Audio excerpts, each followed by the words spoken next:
So yes, I was saying that we are going to work on consultation, and we are supposed to do, maybe you know already, this Joker exercise. Who knows the Joker exercise? Raise his hand. Okay, everybody. Okay, good, nice. So just let me, let's say, summarize the main rules of this game, of this exercise. So basically, we're gonna have one philosopher, one client, let's say, for around 12 minutes, let's say. And during this consultation, each of you has got two jokers to spend. And one joker means that you have the chance to, let's say, stop the consultation. You don't need to ask me the authorization to speak. You can just open your mic and you can say something to the philosopher. So, for example, you could suggest, I don't know, to work on the behavioral level or anything, yeah? And of course, the philosopher is not obliged to follow your advice, but he can choose, yeah? He can choose to follow it, or he can choose to go on like he was doing before, yeah? So each of you has got two different jokers to spend. And there is another rule, maybe you know already, but I tell you anyway. When a person spend his joke, it's not possible for another person to spend his joke at the same time. He or she needs to wait a bit, yeah? Okay. So I guess everything is clear, but let me know. The instructions are clear. Task is clear. Good. Okay. So I would suggest you to pick one philosopher among you and one client. Who want to start as a philosopher? Okay, Inna? Who want to be the client, the Inna client? Don't worry, Ina is a good person and is not bothering you too much. So, okay. Sergio. Yeah, Sergio. Okay, good. So, okay, I will time. 1 sec, I take the timer.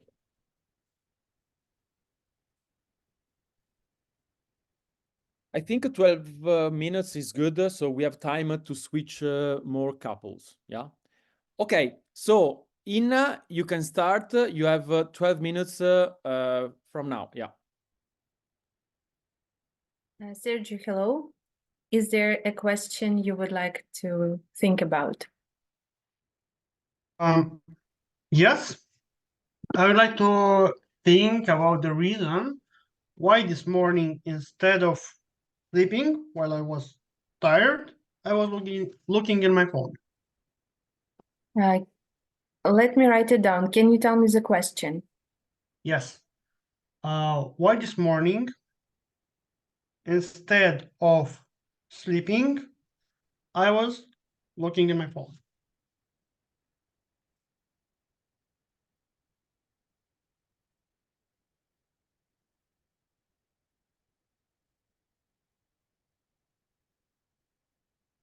Okay.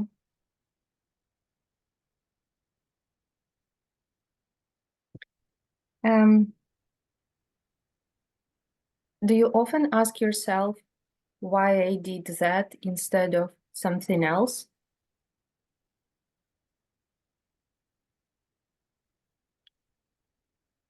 Yes, it happens. Yeah.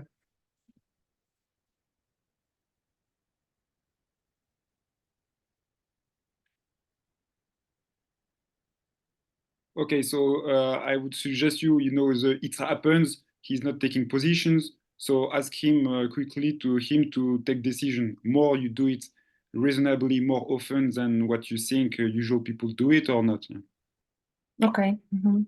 Sergio, how often do you ask yourself why I did that instead of another thing?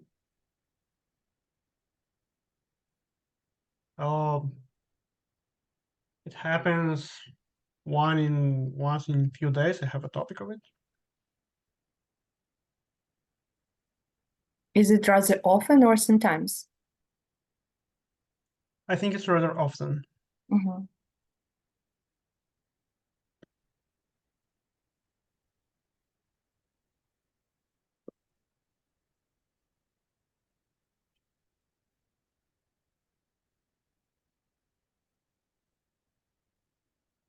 Mm.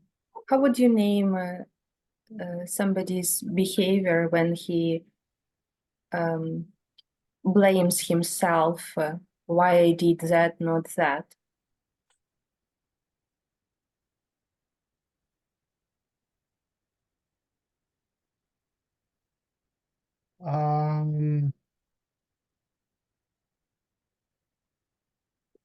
Self самобичевание.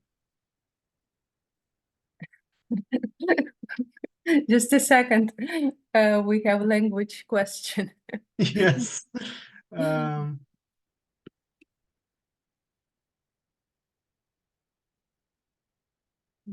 It's Self-injuring, self-injuring. Okay. self-abusing, I think it's more. Self-abusing. Okay.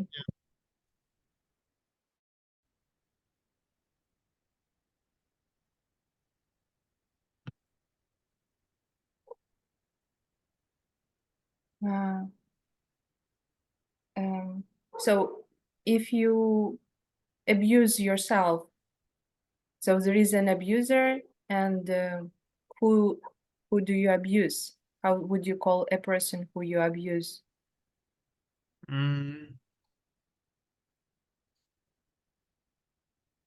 Жертва. Victim? Yeah, victim.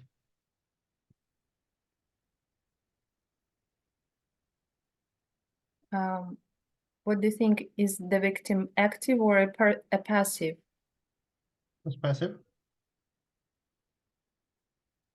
Okay, me, I was thinking that you would propose it to him, but he's in guilt. Like Yes. the way to name it would be guilt, because when he was about, so yeah, I propose you the concept of guiltiness. Yeah.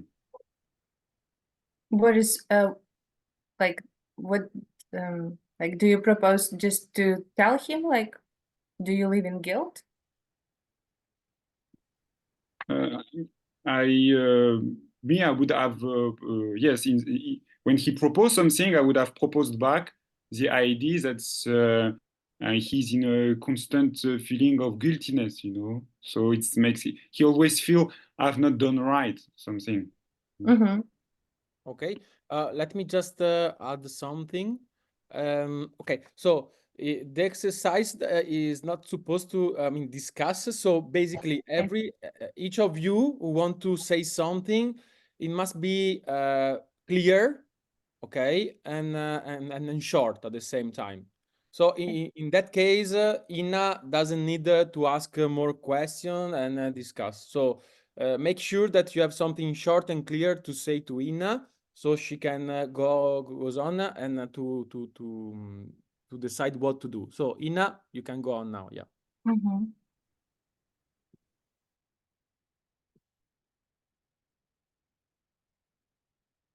Sergio,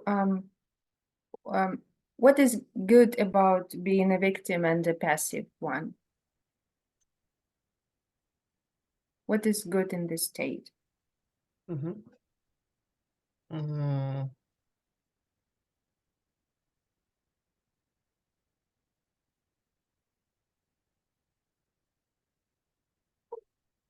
You don't have responsibility. Mm-hmm.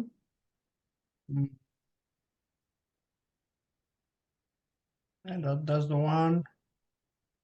The other one, yeah, it's again, you can push on someone else. They are the ones who decided when we're in this mess. Can you repeat the last one? You can push. You can give this to say someone that they are the guilty ones who did all this mess. It was not me. What do you mean by who did this mess? Well, if something bad happens, you can you're not the responsible one. You're just someone who did stuff, not who took the decisions. And who you are if you're not the responsible one? The victim, the doer.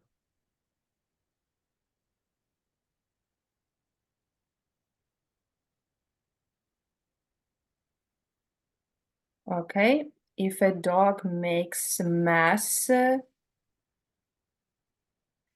and he says this is, and it's like a victim, it's, is it a victim? If a dog makes a mess in the house, is it a victim? That's not necessary. It can be like a victim if he was pushed to do it somehow to do with the dog, and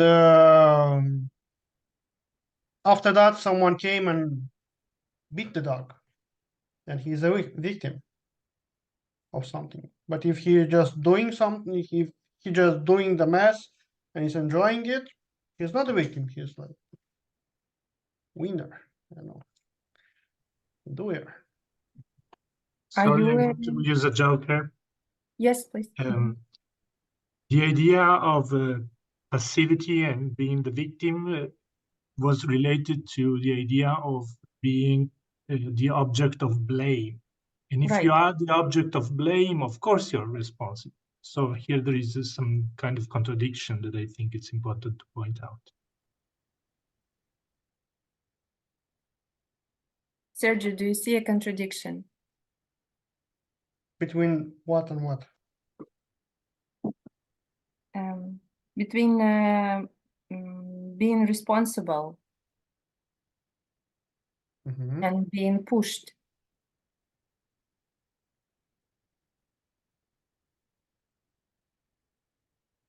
Yes, there is a contradiction. You Yeah. can't be if yeah, there is. Can you explain it? Yeah. Either you're pushed, either you're someone who takes the decision. If you are pushed, you can't be the one who is taking the decision because the decision is took by someone else and it pushes you.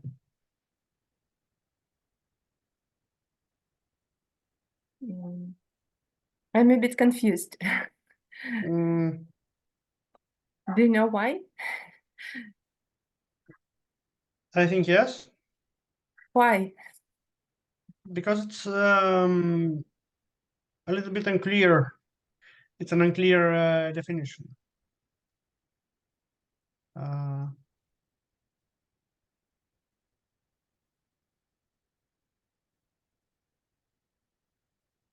Contradiction between the being pushed and taking decisions. Being responsible, I said. Responsible. Being pushed and responsible.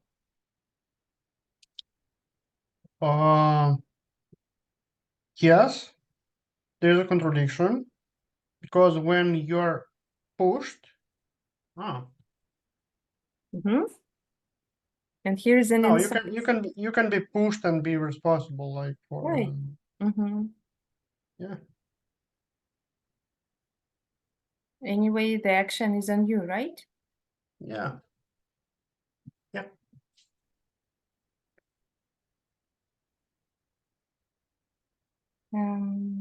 Sorry, second joker. It's just Okay. a comment. I didn't understand where the concept of being pushed came from, because at the beginning you were talking about blaming, and then this concept disappeared. So it's not entirely clear to me what we are talking about.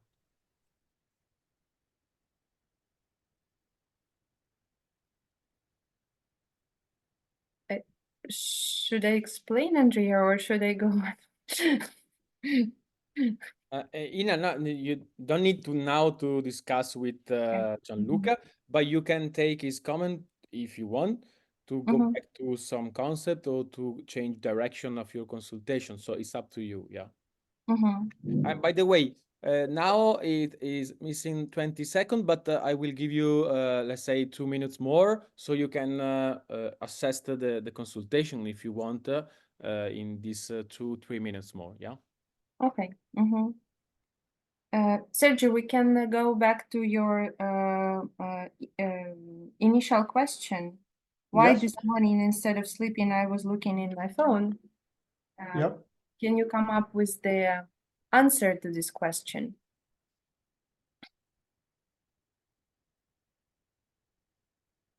No. After all what we discussed, Yeah. After all of this, I can't.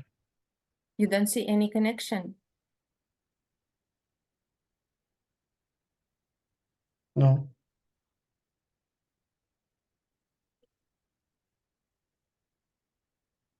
What's going on? Are you upset? No, I'm not. I'm trying to see the connection, but I can see it.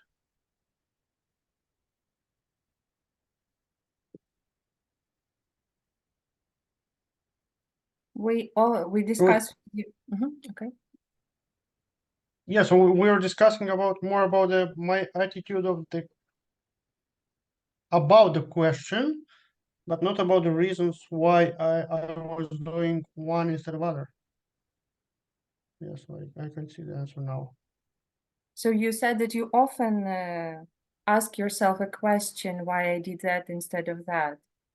We discussed with you that there is an abuser and a victim, and the victim is passive and lives in a guilt. Yes. And you said that what is good about being a victim is that you don't have responsibility and somebody pushes you. Yes.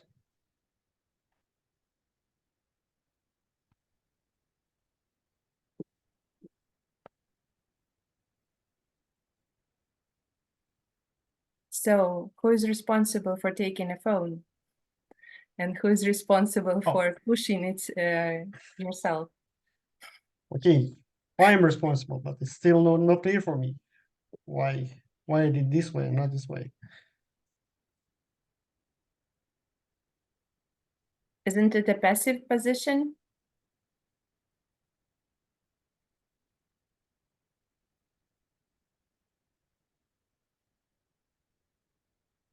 I think it's a more an active one because I'm asking myself and I'm looking for an answer. Can you say one more time? The last one. I think this is an active position because I'm looking for an answer and I'm trying to see why. Okay. So. Okay. Okay. I think 15 minutes. Okay, good. So I suggest now, not too long, but we can have let's say a few minutes of meta discussion with the group. But first, let me ask you, Ina, what did you find difficult in this exercise?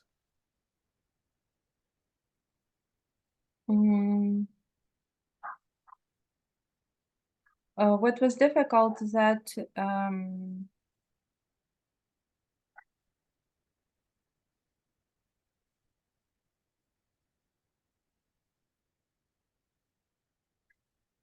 Oh, it was. No, it wasn't. I couldn't show the contradictions that, like, he has a split inside. There is abuser and a victim in one person, and there is a person who lives in a guilt. So there is a person who blames, and this is like one self, let's say. So I couldn't push further, maybe problematize more. Yeah. Okay. I had the impression, Ina, that in a way the jokers, by the way, is the exercise, so it's okay. But the jokers, in a way, interrupt the flow of the consultation, and in a way, in those moments, you had difficulties because you had let's say your direction you were following, but the jokers were pushing you in different directions, so they were putting you in front of a choice, and it wasn't easy sometimes to let's say to pick the direction. I had this impression. I don't know if I am right, but let me tell me. Yes, you are right. But I think this is like an important skill for the philosopher to have this flexibility. Yeah. Sometimes you have your direction, but when the client answers you something totally unexpected, so you go this way. So in a way, jokers were good, like a good exercise to train my flexibility. Yeah. Even if you don't have to follow all the jokers, right? So you Mhm. don't feel the responsibility. Speaking about responsibility, to let's say follow all the advice you received. Yeah, Mhm. you can choose. You can choose also to go on with your, let's say, old direction of the consultation. Yeah. Okay. And other comments about observers?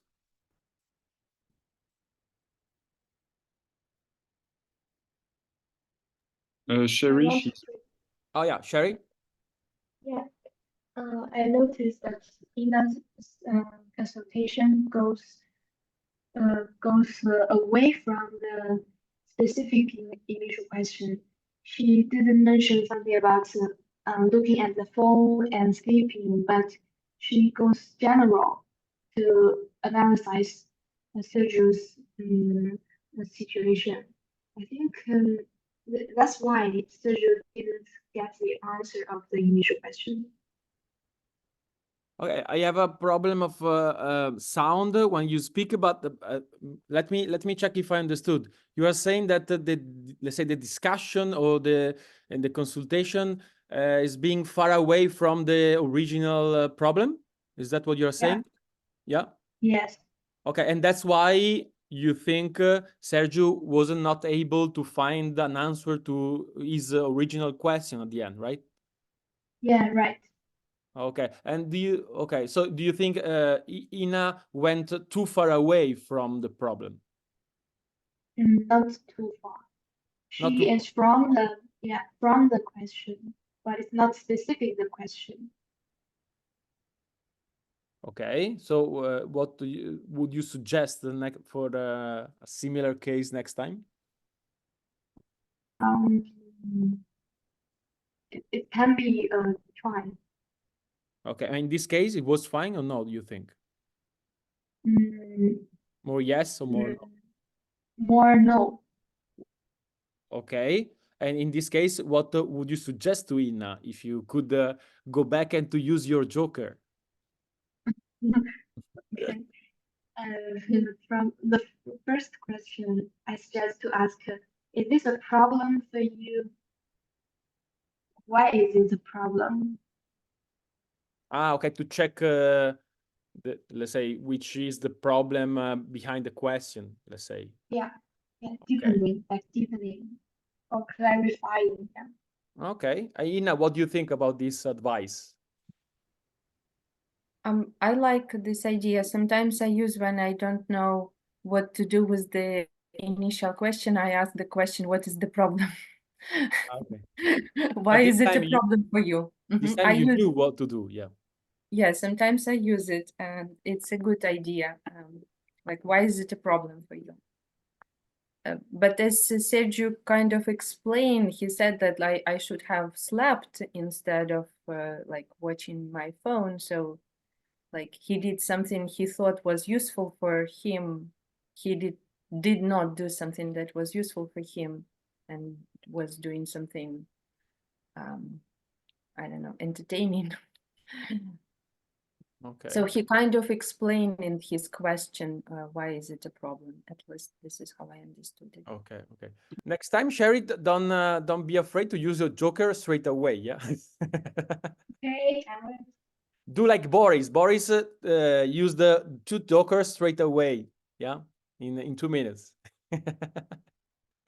Yeah, by the way, it's interesting this exercise to observe how the observer use the jokers. I think it speaks a lot about the observers himself. Yes. And before to to let Gianluca speak, I wanted to ask Ina something.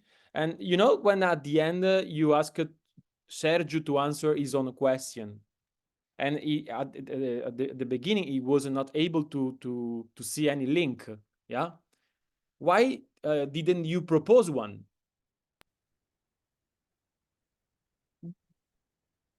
Because I think it's okay to ask first to the person if he sees something, but then if you could help the person if he has a hard time to see the connections to propose one. Yeah, why didn't you do it?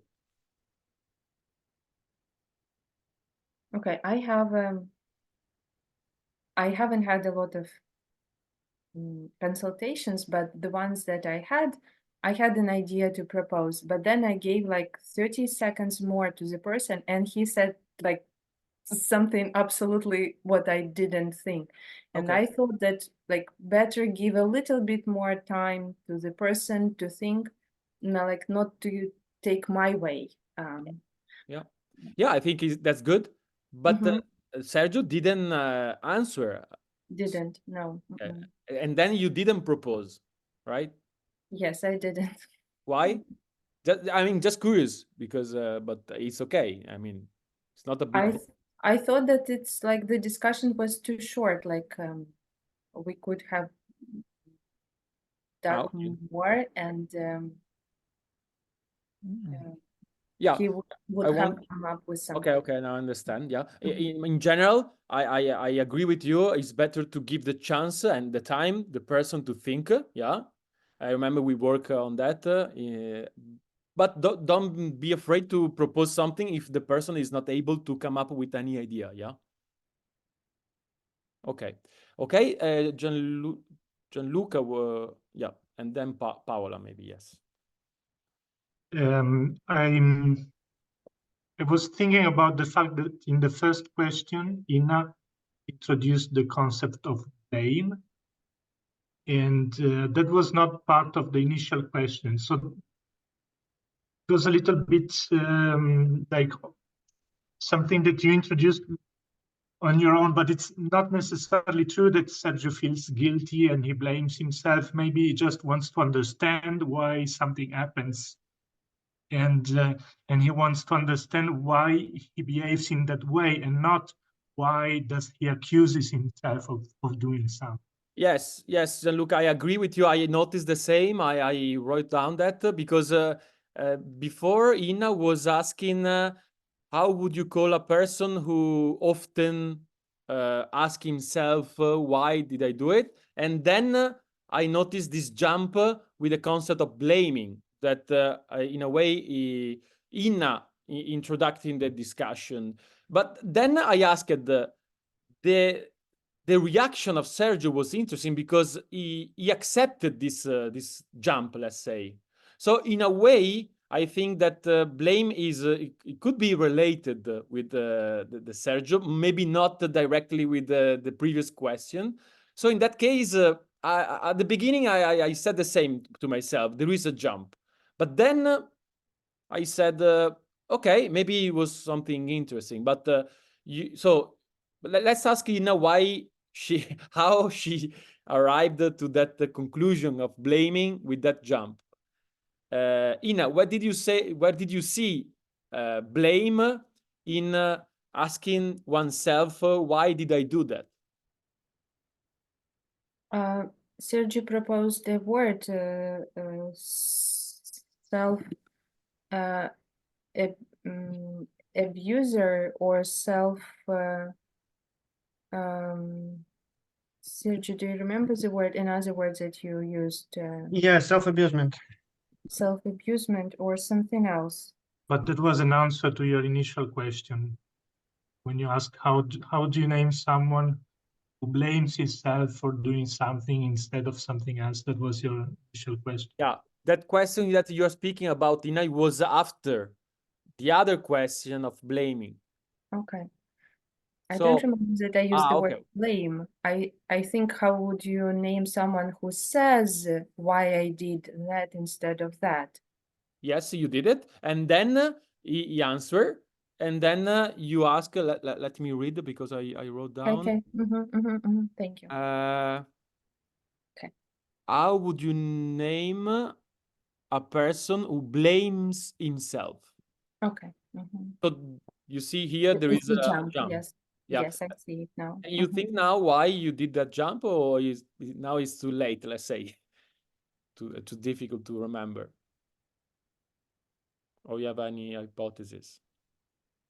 Because I was surprised as well, but then I noticed that it was working a bit because Sergio was following you, so he was accepting there was blame. But I didn't see the link with the previous question, like Gianluca said. Yeah.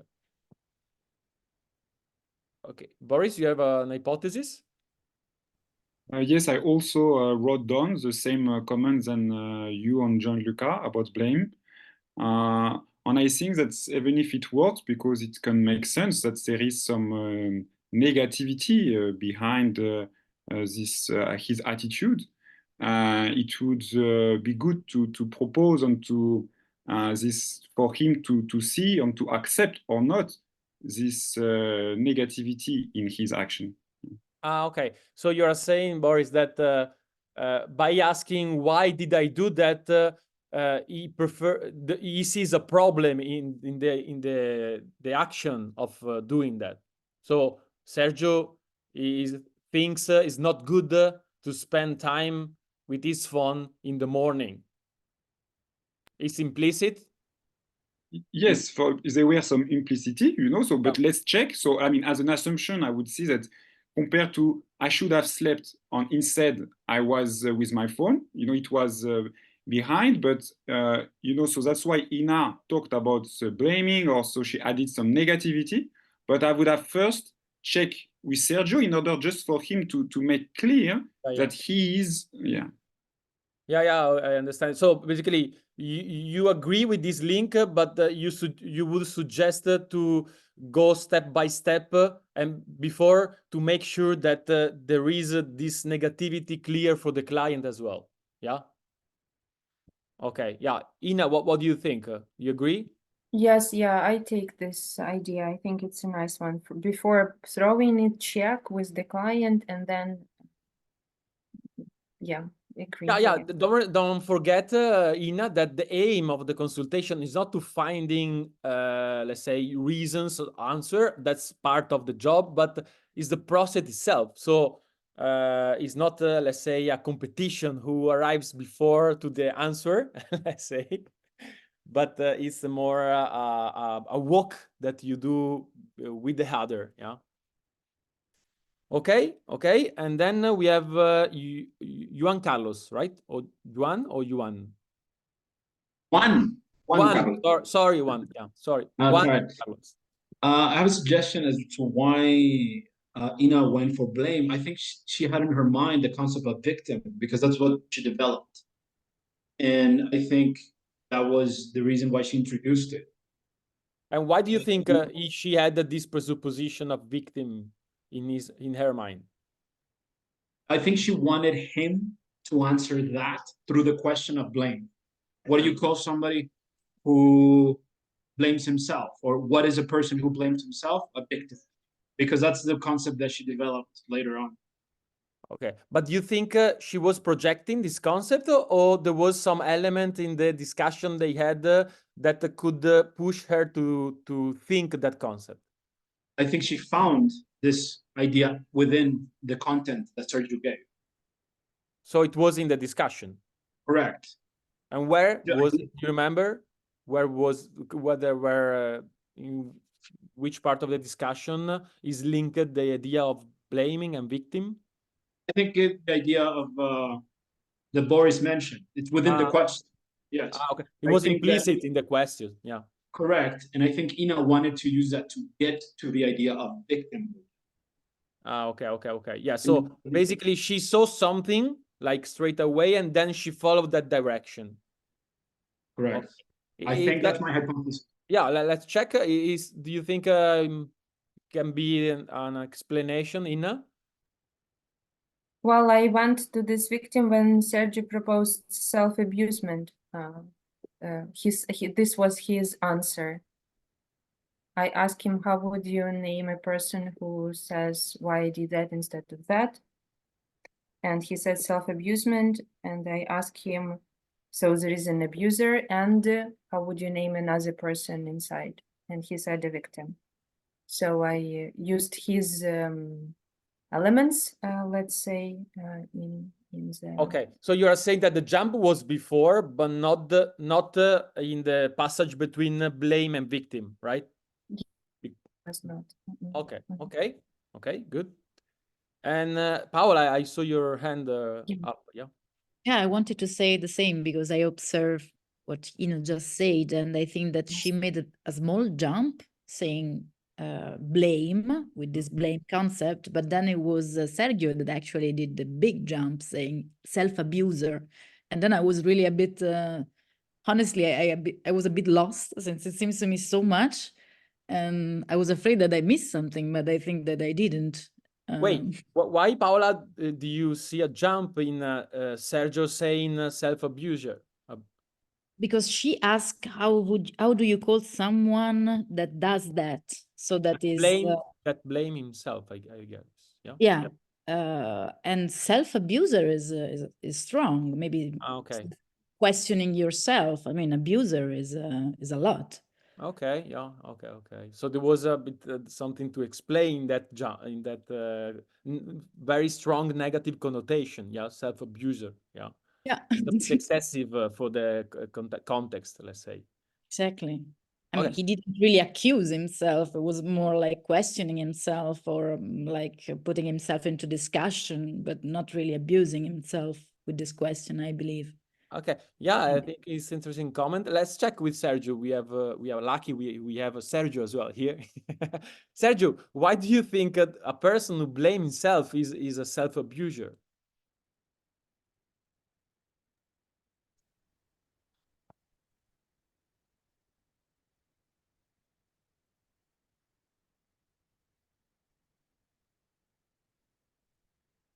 First, do you agree with Paola that is a bit stronger? Yeah, it's a bit strong. Yes, yes. Let's put in I this think way. it's because of translations. Because for now, I'm thinking in Romanian. I wouldn't say that the person who is blaming is self-abusing, but in English, exactly. that's the first word which came in my mind. Yeah, but now try to find a reason why that word. Because let me ask you, like, do you think it's possible to blame yourself without abuse yourself? Yes, of course. Okay, so why try to make try to propose an explanation why you made that connection very strong? You blame yourself so much?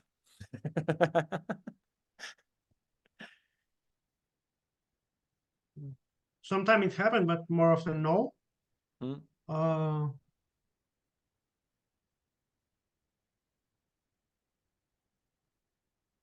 think it's again about those words, about translation. About what? About translation. It's a language problem, you're saying. Yeah, it's a language problem because the first okay. which came in my mind in English is self-abusing, but in Romanian it's vinovată, which is somehow guilty. Okay. So you translate in a stronger way, but your original word was more soft, yeah? Yeah. Okay. Because, it makes sense what you're saying. Even if there are some people who blame themselves so much that in a way they become masochist and they abuse of themselves. You know? But maybe it's not your case. You just have the translation language problem. Yeah, okay. Okay. But I agree with Paola. In general, I think it should be something to pay attention, to the word that the client use. If it's strong, is too soft, or something like that. Yeah. Okay. I propose we take a last comment and then we go on. Okay, last two. Let's say Inna and Boris. You wanted to say something as well? Like Boris and Inna, then we go on. Yeah. I mean, yeah, okay. No, it was interesting because you asked to Sergio, do you blame yourself so much? You know, like, so do you, and he says sometimes, So he didn't answer no. He didn't say, no, you are right, I just blame. No, he said, sometimes I do. And after he said not always, or like, well, of course, not always when he's maybe sleeping, but he said sometimes, so. Okay, so let me translate in a bit in Italian. You're saying that he's used the language problem as an excuse to escape from my accusation to be a bit masochist, yeah? Yeah, but he says sometimes, so sometimes he does. He blames himself so much, so sometimes he really do it, Okay, let's check. Did you use the language as an escape, to escape, let's say, the idea of blaming yourself too much?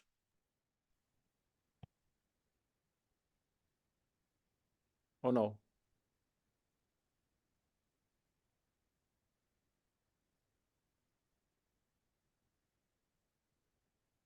This silence sounds like a yes, but no, I don't think. No.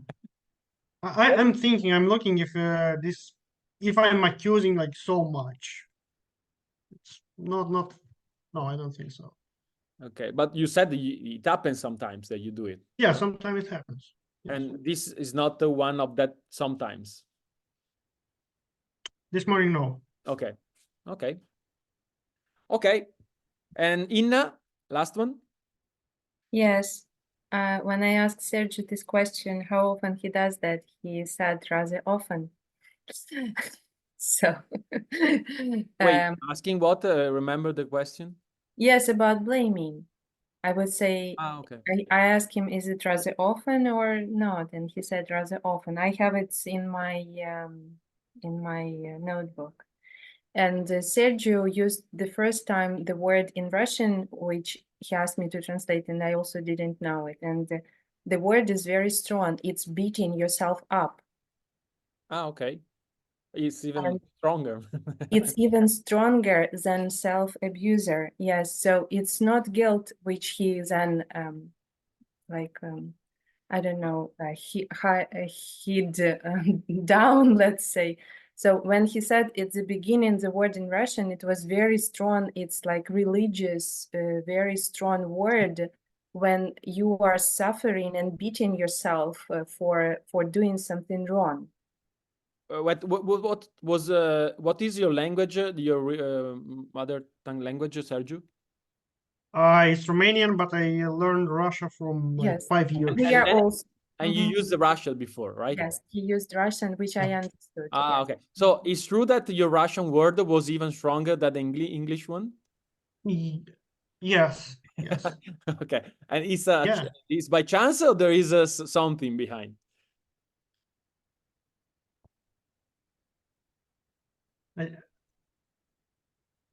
Yeah, it's something behind. And do you know what it is or no? Yes. Okay. It's a secret or can you share with the group? No, it's not a secret. Okay. So the question was, are you often beating yourself, or what was the question, Ina?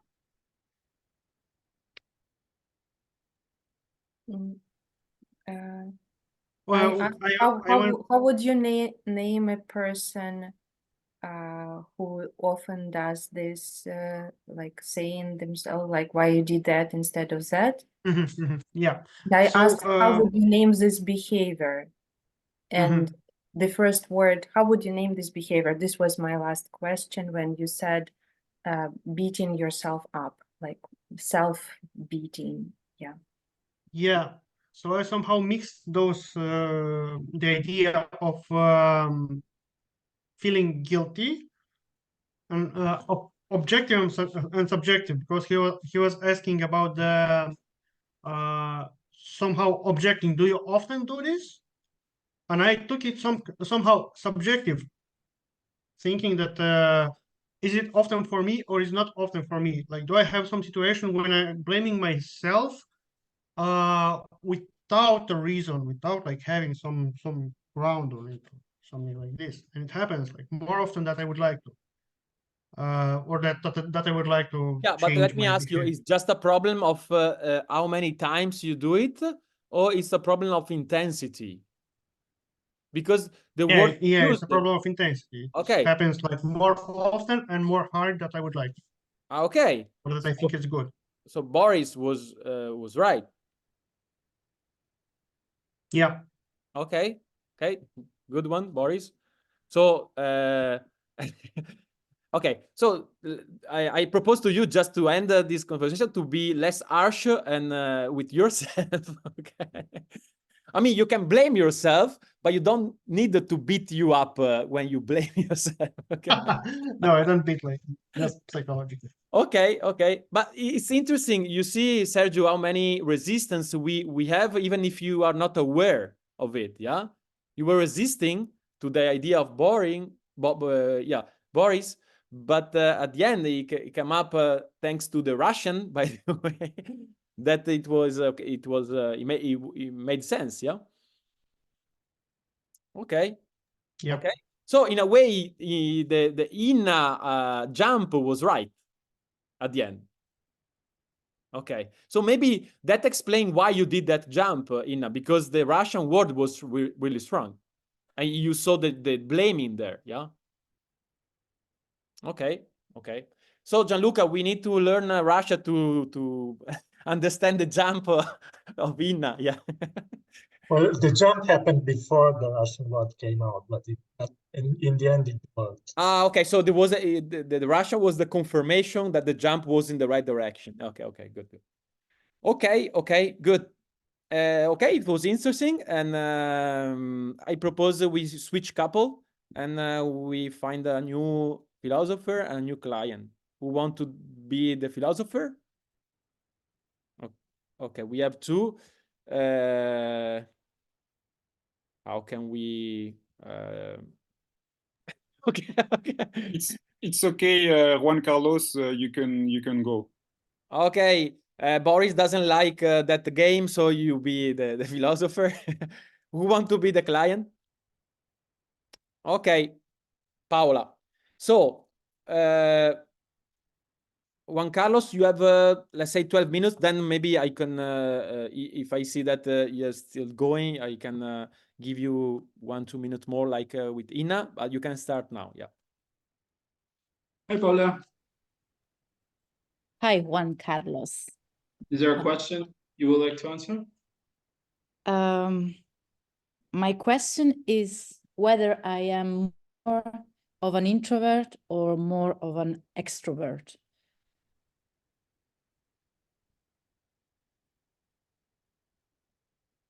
Okay, let me repeat the question. The question is whether am I an introvert or an extrovert? Is this correct? Yes. Okay, do you have an idea? Which one do you think you are more?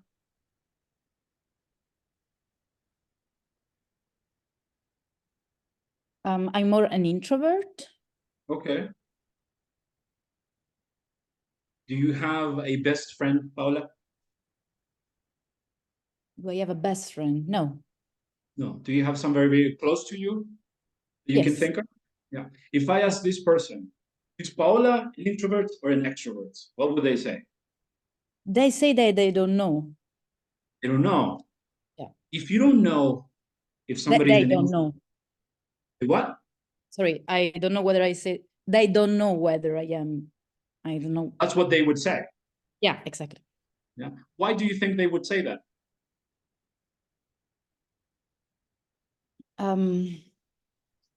Because I am sometimes something and then sometimes something else. Okay. Do you think in general people are more one thing than the other? Not necessarily. No? Do you think, for example, that maybe some people are more talkative than others? They are more talkative than others or than not? Some people talk more than others. There are people that talk more than others, yes. Do you think this is an obvious question? No, I didn't understand the question. It is not an obvious question. Okay. Okay. A joker. Juan Carlos, well, she's asking more of that or that, so she has kind of a choice. And probably you can ask her, does she, in general, have problems with making choices? Because and she wants to make a choice, like, and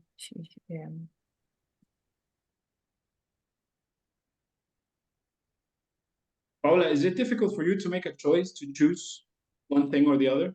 Yes. Yes. Do you think this is the problem, that you are maybe an introvert and you just don't choose it? No. No? So the problem, what do you think the problem of not knowing Of if not you are, knowing. what do you think is the problem of not choosing between introvert and extrovert?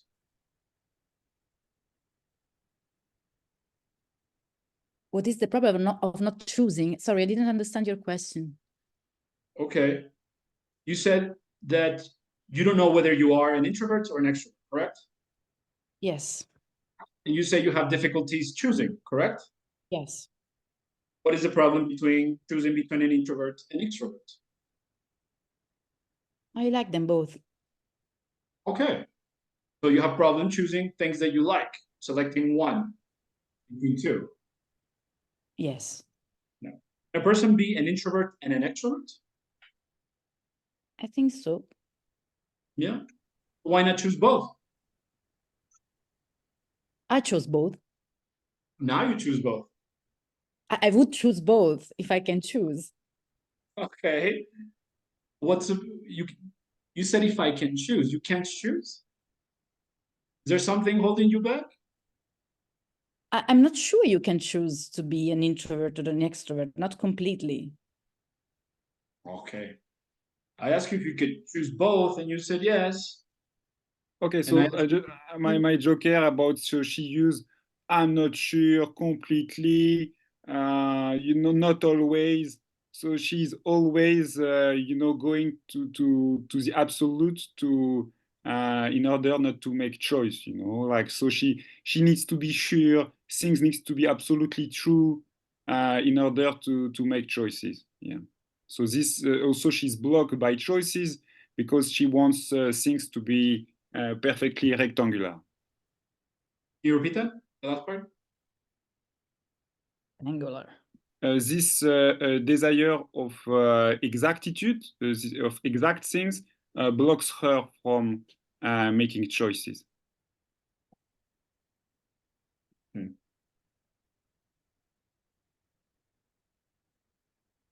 Paula, did you notice that you answered yes to one? You selected introverts when I asked you to pick one. And then when I asked you to, if it's possible to do two, you said both. Did you notice? Yes. Yes. How would you describe somebody who changes their mind and decides one thing and another? Indecisive person. Okay, indecisive. Are you an indecisive person, Paula? I'm not. Yeah, I am an undecisive person. Okay. Did you notice you said not in the beginning? I thought you said decisive, so I say no, I'm not. I just a hearing thing. Okay. Do you think this is like a really problem of hearing, or do you think this is uncomfortable for you, or there's a problem between? No, it was a problem of hearing. Okay, so being indecisive is not a problem for you. Being indecisive is a problem for me. Okay, all right. Do you think this is a hard topic for you to talk about? Yeah. Are you convinced? It's a hard problem, so yes. Yeah. Okay, all right. Now, how would you describe somebody who's indecisive?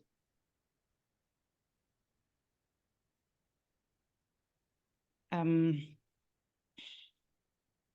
person that have a hard time taking a decision. Okay, why is it a problem for you? His mind. Why is it a problem for you to be indecisive? Because it takes me a lot of effort to take a decision. So I'm becoming really heavy for myself when I have to take a decision.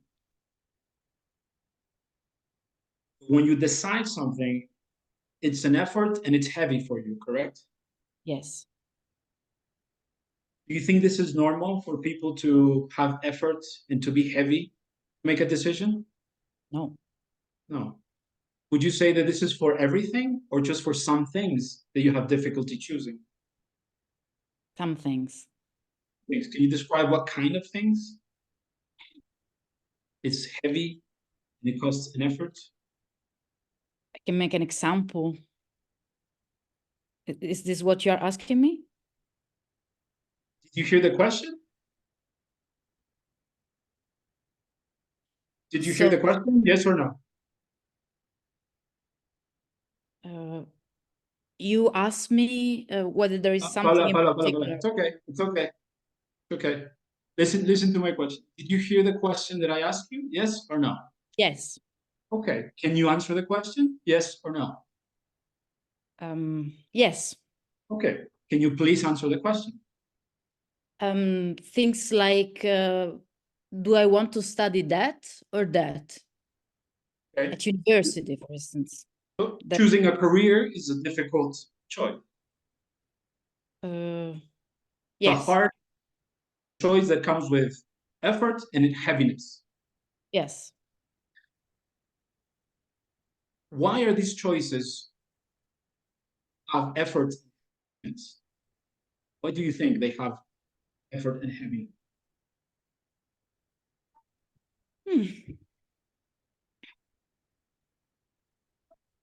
Because it's important for me to make the right choice. Okay. Okay, so Juan Carlos, my second joker. So I propose you the idea of lost.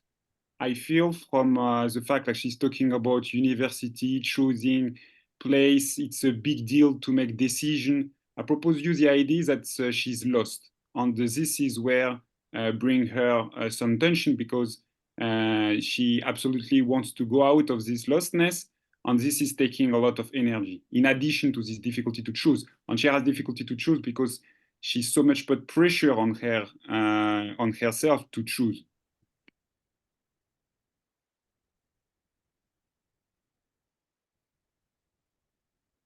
Paula, choosing a career, is this a choice that is, would you say it's easy for most people or difficult?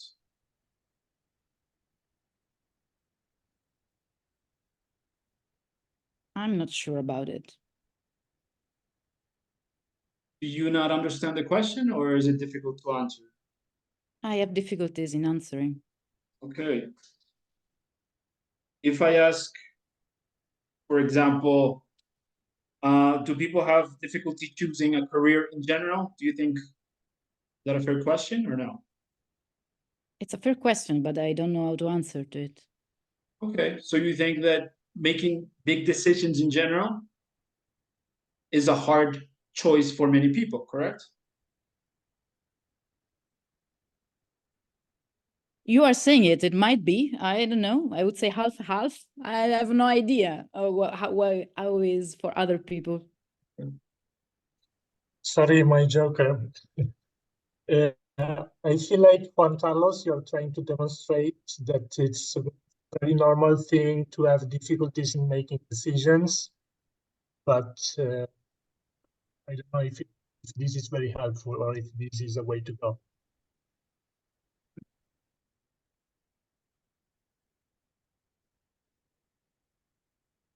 Paula, do you think that you don't answer or you don't decide and you're indecisive because you are lost? In life, you mean? In general? Career-wise, you mean? Career-wise, yes. In general, no. Okay, what's the difference between career-wise and in life?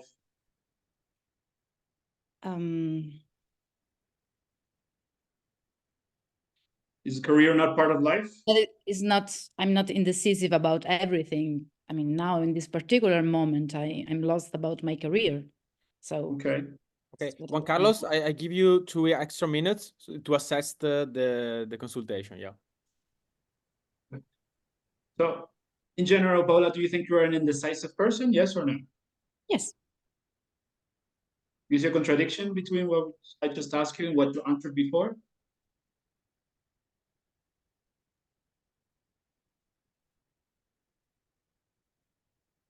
Yes or no? Not really. No? If somebody says, this moment I'm indecisive, but in general I'm not. And then I ask you, are you generally indecisive, yes or no? And you said yes. Is this a contradiction or no? Yes. Okay. Was that hard to accept? It doesn't seem to me so relevant. I mean, I explained that I am pretty indecisive in general, but in particular on some things. So I have no problem to admit that I'm an indecisive person. Okay, somebody who gives an explanation for a reason when they can answer yes or no, do they have a problem or no?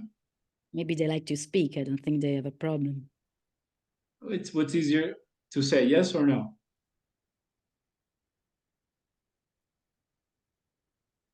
Yes. Easier to say yes, right? Yeah. Okay.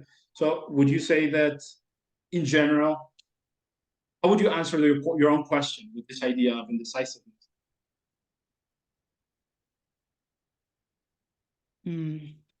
So knowing that I'm an indecisive person, I would answer this question. Am I more an introvert or an extrovert? That I have difficulties in deciding, and so I don't know where to go. Okay. Okay. Yeah. I think yeah, it's I mean 14 minutes. It's okay. Before to open to the group, let me ask you a few questions, Juan Carlos. Did you find Paula resistant or no? Yes. Okay. Why do you think she was resisting? She didn't like the idea that she was indecisive Okay. about herself, accepting that about herself. Yeah. Okay. And yeah, let me tell you, I think you have a good questioning. You're quite, let's say, smart and fast in see connections. Yeah. A little advice I would give you that sometimes I think it could be dangerous to follow the client too much in the content, especially when there is a bit of confusion or chaos. It could be very demanding to keep the the rationality there, yeah. And yeah, I think it could be useful, especially in some consultation like this one, to sometime let's say confront the structure of the answering, yeah. Some words like, for example, I note she said not necessarily, the right choice, half, not always, not completely. You see, this so sometimes it's easier for the philosopher to confront the structure and the way the client answer and some particular words the client use in order to, let's say, show or help the client to show, for example, in this case, there is a kind of absolute scheme. Yeah. Not necessarily, of course, not necessarily, but it was a way to escape your question. Yeah. She escaped a lot. Sometimes also not, she had a hard time to understand. Sometimes probably she didn't listen. But I have the impression, since she speaks a good English, that sometimes the language was not the real reason why she didn't understand your question. Yeah, I think your intuition was right. There was something bothering to her that maybe push her not to listen or not to be focused in your questioning. Yeah. So in a way, I agree with you. She was resisting, but when the person resists a lot, to confront the behavioral and the structure of the answer could be useful, and the content could be dangerous to follow too much. Yeah. So are you saying the attitude? Follow the attitude? Why? Yeah, the attitude and the structure of the answer. Yeah, and some particular words or adverbs like necessarily and stuff like that. Yeah. Otherwise, yeah, it's very. It's. I mean, I think you did a good job because at one point I would have lost myself in that content. But yeah, okay, yeah. You want to add something, Juan, in about the consultation you had? Other difficulties you found, or some Well, observation? when I find, because I found this before too, but in a different way, in a more like laughing, nervousness kind of way. Like, Mm. yeah, no, oh, and I try to confront the attitude or confront the structure, but sometimes that also becomes like a cycle, you know, like I can't seem to get out of it. Like, how can you get out of that? Okay, but did you confront her in the attitude? Paula? Yeah. Well, I said if this is bothering her, if like, is this is a problem? Is it a problem for her to see? Okay. But you okay, you use that let's say information to push her to say if there was something bothering her. Yeah. Correct. Sometimes instead to jump, you could just say, "Why are you laughing like that?" Yeah. Or why are you making that sound? So so you push her Task. to interpret her own sound and laughing. Yeah. Yeah. I'm not saying Paula did. I'm saying somebody else. When I have a problem of attitude and I ask about it or make it obvious to the other person, don't see where to go after that. Say again. I didn't listen. But once I identify there's a resistance and it's shown by the attitude, and I make the other person aware, Yeah. I don't know where to go after that. Yeah, I suggest to you that usually there is a natural link between the attitude side or topic and the content. Yeah. And sometimes let yourself surprise. You don't need to predict or to jump to any conclusion. But once you face the attitude, you could ask, do you see any relation with this topic we spot in your attitude and what we were talking about just 2 minutes ago? Yeah. Right. And trust me, you are going to be surprised to see the connection that you couldn't predict before. Yeah. That's what I'm thinking in the other sessions now. Yeah. Yeah. And don't forget that Italian people are very nervous when they discuss in public. Yeah. We are very nervous. Everyone. Yeah, but in Italy, the bruta figura is stronger, and yeah, in a way, the judgment of the others, the look of the other is a nightmare. And like Sartre said, that the hell is in the eyes of others. Let's say. Same I'm in doing my Mexico. thesis on that. So just wanted to mention, seems important. What, Paola? You say that Sartre thinks of the. You mentioned Sartre. Am I wrong? Yes. I just wanted to say that I'm doing my thesis on Sartre. Oh, okay. I think you to picked point out how right you are. You picked the right philosopher. In which book, by the way? Being an Essere nulla e quaderni per una morale. okay. Nice. Yeah. Good. Okay. So I see Gianluca. Yes.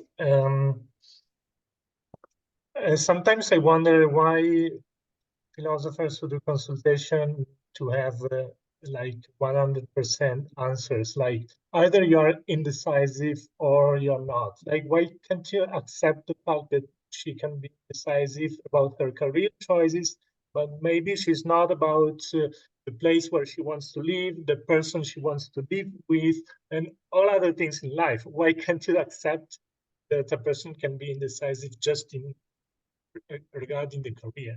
And I think the resistance was more coming from this fact that you were not accepting this simple thing. So she was getting a bit annoyed. I don't think she had a problem admitting that she's indecisive, because she admitted it very quickly and very easily. So, okay. yeah. Let me translate in a direct way. You are saying that Juan Carlos is being a bit rigid in that moment. He was expecting that she was like that in the entire life. Yeah. When she Yes. could be like that just in the professional choices. Yeah. Right. Yeah. Okay, but let me tell you, I think now we check with Juan Carlos, but I have the impression, if I remember correctly, that she started to be resisting before that moment. At least I noticed that. I don't know if you noticed that as well. No, I didn't notice that. Can So you explain me so that? you noticed that she started to be resistant that moment, from that moment on. Yes, but Okay. maybe you can show me what you mean. Okay, let me check with the group. Who noticed that Paula was resisting also before that moment? Raise his hand. Juan Carlos and just Boris. Who thinks like Gianluca? She started resisting from that moment on. Okay, so there are a lot of people confused here. Okay, so I don't know. And by the way, that's why we record the session, so we can go back after the session and to check. Yeah. So Gianluca, if you feel you could check afterwards or tomorrow or when you have time, and then maybe you can write on the chat to tell us if you were right or not. Okay. Okay, but Juan Carlos, what do you think about the Gianluca comment? I think to some degree, in general, you have to make the other person responsible for their accepting their whatever it is that they are. So by saying, "Are you this?" they accept it and they accept that idea of them. You know. So I think, in general, I think that's it. I was trying to go for that, and you mentioned it. You actually mentioned that I was trying to show how some things are heavy and cost effort and they are hard to choose, right? Not everything. But I saw some resistance in that too. You know, I was trying to go with this idea that only some things are be causing indecisiveness. Yeah. But there was resistance to that as well. Yeah. I was like, okay. Okay. Before to go to Jeff and Paola, I want to propose this idea. I had the impression that in general, Paola meant in every single situation, like absolutely, yeah. And in a way, if there is a problem in the professional choices, I don't think is secondary or not relevant. I think is an important issue. And by saying not in general, I had the impression she was trying a bit to escape that problem that Juan Carlos raised. But it's an impression. Let's check with Paola. Paola, do you remember that moment where you said not in general, but just in a professional field, let's say? I wanted to point out what my weakness is, not really hiding something. I think that I said from the beginning that I have problem to be decisive. I mean, I said it several times. Okay. Well, so when Juan Carlos proposed to you that, let's say, dichotomy between in general or just in, what did you mean by in general? Like in all the rest of your life? Well, there was the things where Juan Carlo was saying that I was pointing out my ambivalence or my contradiction. Okay, because I said once I say that I am indecisive, and then no, but I am just for that. I think that was the problem, right? Mm-hmm. And I don't know. I mean, I already say that I was in general, but I don't think that is so much relevant in other fields because I can handle. Okay, but so you That's were why in I was saying it. So you were indecisive in general. Yeah, but I say that several times. So I was just okay. going to tell me, okay, this is my weakness. I was really try to be helpful, not really to hide it. And then I don't know. I mean, and then if I don't know, as a client, I'm wondering what if I admit several times that this is my weakness and I have problem with that I'm really touched by that it's hard for me to talk about that, to be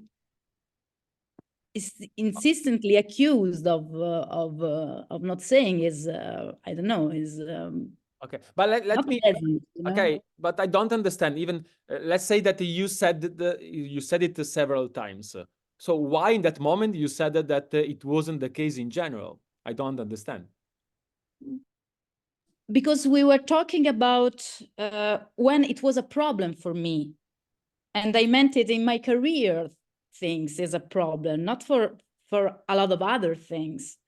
So I think we were pointing out that. I'm not remembering exactly what we were saying. Yeah, but I mean, let me defend a bit Juan Carlos. I don't think was clear that, you know. I mean, I was watching from outside and I didn't get it because it was a bit confusion. So maybe in your mind was clear, but from outside it wasn't that clear. Yeah. Yeah, Yeah. it might be. I mean, I'm not saying that because I can't be really objective. I am on the client side. I'm just saying, I'm just giving something the way I live it. I mean, Okay. For Gianluca was clear. So maybe it's my problem. Yeah. No, I might hide something to myself still. I'm not enough Italian to understand Italian. Okay, but you wanted to say something before Paola, right? Before my question, you raised your hand. No? Yeah. It was. I don't remember. I think it was more or less that. And You agree that you were resisting during the consultation, or no? Not so much. I mean, it was difficult for me because I mean, I'm speaking about my weaknesses. Of course it is, but I admit it several times. So you didn't notice that you were escaping a bit, you and Carlos questioning? Didn't look to me that I was, maybe a few times, not to the important question. I was really... Yeah, Paola, let me give you a little homework, like to Gianluca.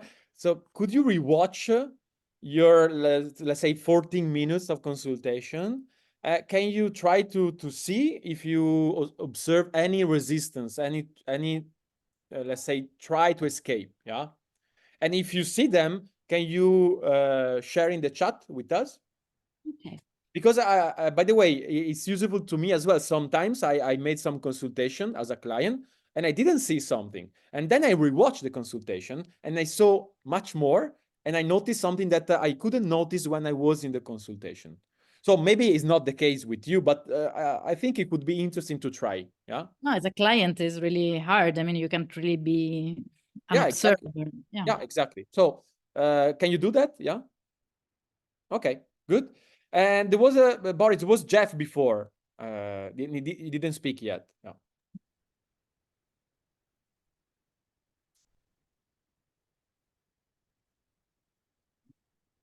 Jeff, we don't hear you.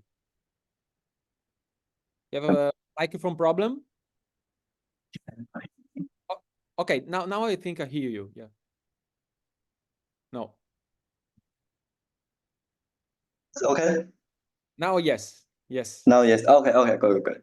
Oh, my observe is that Juan Carlos didn't ask why Paula think she is an introvert. She didn't, and he didn't ask the definition. And I think it's very important because maybe these two guys will to think what is introvert is different, totally different. But we always evolve around the same concept. So it will make something. Juan Carlos didn't ask for evidence. He didn't check, let's say. Yeah. Yeah, he didn't ask evidence and a definition. Yeah. Why didn't you use your joker to say that to help Carlos? I tried because that time my mic didn't work. You tried means that you didn't succeed, right? It's funny because there are people who are like saver of jokers. They don't want to spend jokers on people who are they spend straight away. Yeah, you are a saver. Say, Jeff, are you a saver? No, it's not my microphone problem. Okay. I did open, but it didn't have any voices. Okay, so you are lucky. You can use the mic problem to not to admit that other problems behind. Okay, Juan Carlos, do you agree with Jeff that you could have asked for, let's say, evidence or proof that why she thinks she was more introvert. Yeah. Yeah, I think I could have. That would have been a choice to go through to the introvert idea and discuss that, why she believes she's more that than the other. I think it was another option. Yeah. I think Yeah. if Go on. if I hadn't seen anything else that stood out, I would have stayed with that. Yeah. Yeah. Keeping it. Yeah, I would say that in general, when you smell some confusion, it's very useful to ask, why do you think that? Can you prove me something objective that can push you to think that you are a more introvert than extrovert? So in that way, you are pushing to the person to think in a more, like say, ordered way and to be more clear and to provide you some. Let's say objective fact, yeah, you could use during the consultation. So I think, yeah, Jeff's advice, it was good. Yes. Okay, I don't know who is the next. Let's go with Natalia. She didn't speak yet. Yes, I have two observations. First observation is the speed of Juan Carlos' speech is rather fast. Such mode of speech can have an impression on a client that he's a little bit pushed up. Okay, so Juan Carlos was hurrying a bit too much. Yes, he's fast. Probably this is natural speed of Juan Carlos, but Paul, the client, was quite it was a sensitive topic for Okay. the client. So in a way, yeah. Sorry, go on. Yeah, and probably my advice would be to adapt the speed. You know, you can sometimes be fast and sometimes can be less fast. That's what I mean. If Yeah. it makes So in a sense. way, sometimes slow down could be also a strategy to, let's say, diminish the resistance of the person. Yeah. Yes, that's what I mean. Okay, let's check with Juan Carlos. Juan Carlos, do you agree that you were a bit faster in your questioning? Or no? I think so. Yeah. I think there was a time where I saw something and I just went to it instead of just let it sink in and wait for it, you know? Yeah. And do you have an hypothesis to explain why you were speeding up? Mainly because I went to the first thing that came to my mind. So the first thing that I saw was like, oh, go for Okay, that. so you were following your intuitions. You have Correct. a lot of intuition. Yeah. Yeah. Okay. Okay. I think, by the way, I told you before that you are smart and fast in the link you see. But don't forget that sometimes it could be useful to slow down a bit. Yeah. Especially with some people. Yeah. Okay. And you have a second comment, Natalia, right? Yeah, a quick comment that at the end or in the second part of the consultation, emotions that the questions evoked were on the client, was seen on the client's face. And So, he didn't let's say question the behavioral, yeah. yes, and I mean it might be a good idea for me to because the emotions were quite evident and just ask why or what the client is feeling, or so there might be a case that the client would say, yes, I'm feeling difficulty, that Paula actually said after that in the discussion. And then probably this feeling difficulty might evolve into a resistance, probably, or probably into something else. That's what I am thinking of. Yeah. That was I meant before, like when I suggest Juan Carlos to sometimes to switch more in the behavioral. Yeah. Even because words can lie more than faces, in a way. It's I mean, we control more our words than our faces, so it's more difficult to lie with the faces. Yeah, that's true. Yeah. Yeah. Thank you, Natalia. Boris, yeah. Madam Ina was first. Ina. Okay, I didn't see. Yeah. Thank you, Boris. Well, I had the same comment about the speed. It was very quick, and I time to time got lost in questions. But on the other side, the client shouldn't feel very comfortable during the consultation. So I was thinking whether it's a good strategy to push a bit, like that the client is like forced to answer before being prepared. Okay. And do you think it was the case? Well, Paula was managing answering the questions, and she like I got lost somewhere. Like I would definitely ask somewhere, like, can you repeat the question again, or what were you saying? It was very quick, but I am a slow person. Like I'm slow thinker, so I was like time to time getting back because I was lost. Yeah. But I saw that Paula was managing answering. Yeah, let me just add something about what you said. I don't think that speed is a problem in itself, like to be slow. I think it's a problem if you are not able to switch speed in, let's say, in relation of the person, of the situation, of the context. Yeah. So I think it's important to be flexible with speed, but Okay. to be fast in itself sometimes could be even useful, like you said. Yeah, I agree. Okay, and you have a second comment, right? Yes, yeah. It looked like all this in being indecisive for Paula is like a heavy thing, so she's like looking for an escape. And I would probably ask her connect with introvert and extrovert, like how an introvert can become an extrovert, or how an extrovert can become an introvert as a way, like as another way to deal with the decisions. By the way, let me suggest Paola. Carl Jung, he wrote a lot about these topics.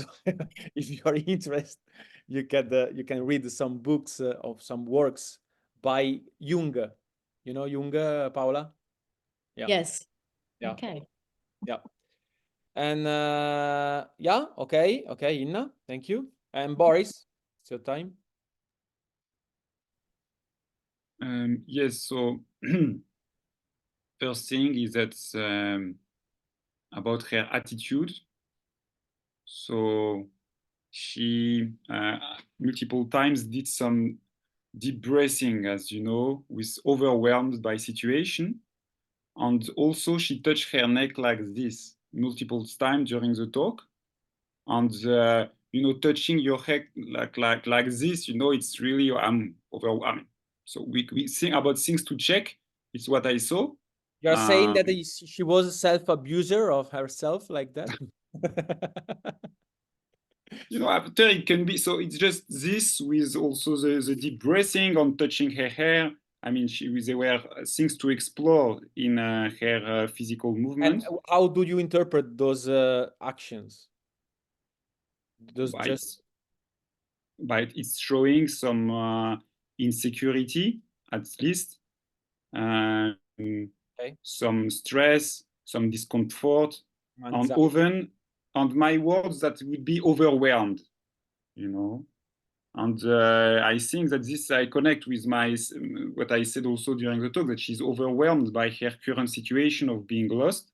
But this was my comment. And about resistance, from the beginning, and I think the resistance she has, that's why maybe she don't see so much relating to Juan Carlos, because her resistance is not only to Juan Carlos, it's a general resisting because of her desire of absolute. And she used so many terms of it's not only, and this is not relating to Juan Carlos situation is relating to, or Juan Carlos discussions is in general, she is looking for some absolutes which make her resisting to flexibility, let's say. Yeah, and On especially the third, choices, by the way. what? And this, let's say, Makes her difficult to make choices. Yeah. Yeah. It was my, it was my first comment. So this is it. Yeah. And the third thing is that I would advise Juan Carlos to de-dramatize because, maybe it's short in 12 minutes, but when you have someone who has problems with certain things, it may be good to bring some laughing. He did a bit, but at least doing it until the other one laugh with you, because, Juan Carlos, he was laughing alone sometimes, but he didn't make Paula laugh, and so sometimes it can be good to make her laughing also about how ridiculous she is, about how ridiculous we all are, and that it can, in order to help. soften a bit the anxiety of the discussion. Yeah.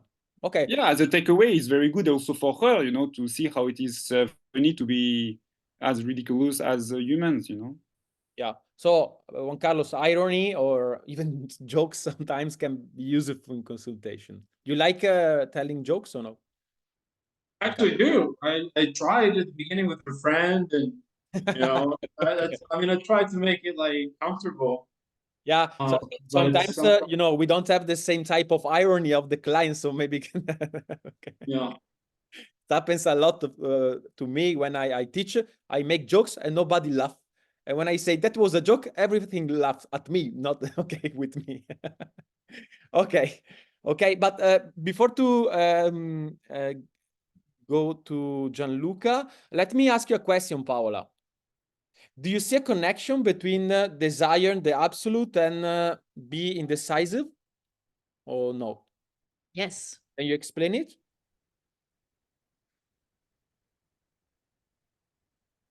Well, since perfection is not reachable, so my desire for perfection and absolute is a kind of a difficult path. So I'm always indecisive about where to go. This is what I'd say. Yeah. It makes sense. Let me put another one. That absolute means without limits. Yeah, it's infinite basically. Yeah, and if you want the infinite, is very struggling when making a choice, because making a choice, it means that you need to give up to something. Yeah, to give a priority. Yeah. You want everything basically when you want the absolute. True. So choice is a nightmare for absolute people. Yeah. Okay, so Boris was right. Yeah, Gianluca? Yes, talking about facial expressions, I noticed that Carlos was a sadistic way about the difficult. So it's also interesting to observe the reactions of the philosopher. No, this was a good trick. Now you're in difficult positions. Okay. And wait, are you I accusing think we Juan didn't Carlos to be sadistic? Yes, a little bit. I mean, Thank you. Okay. it can be a good part of the consultation to be sadistic, but it's also interesting to observe this desire to control the client, not to make them say things that they want to hear or things like that. I think it can happen. It's also important to check that tendency. And I think we didn't understand in the end why she had this question about introvert, extrovert. And like when she said, well, my friends cannot say if I am an introvert or an extrovert, I am both. Then my question would have been, then why do you need to define yourself? What is the problem of being both? Right? And this is also something that shows this need for the absolute. Like I need to know certain about who I am, what I am, how I can define myself. I think this would have also shown like maybe some interesting things. Yeah, it's interesting what you said. And by the way, there is a link between the absolute and the confusion, even etymologically, let's say. Confusion means fusing everything together. So in a way, there was confusion in Paola, yeah? I'm that and on door, but I don't I don't care. I am both. Was a confusion, and confusion is close to absolute, yeah, because you don't see the boundaries in confusion. Everything is fused, yeah. Do you like confusion, Paola? Do you like Yes. clouds? Confusion? I like it. Oh, Yes. okay. That makes I sense. like this concept as well. Yeah. Thank you. Yeah. Okay. Okay. Thank you, Gianluca. Let's check the clock. We have 20 minutes left. I suggest we do a last round, but shorter, not 12 or 40 minutes, just let's say half. So 7 minutes. Yeah. 7 minutes, and then we have closing discussion. Yeah. Who want to be the last philosopher of this session? Okay, Boris, it's your chance. Yeah, and the client. Okay. Okay, Boris, you have 7 minutes. Enjoy.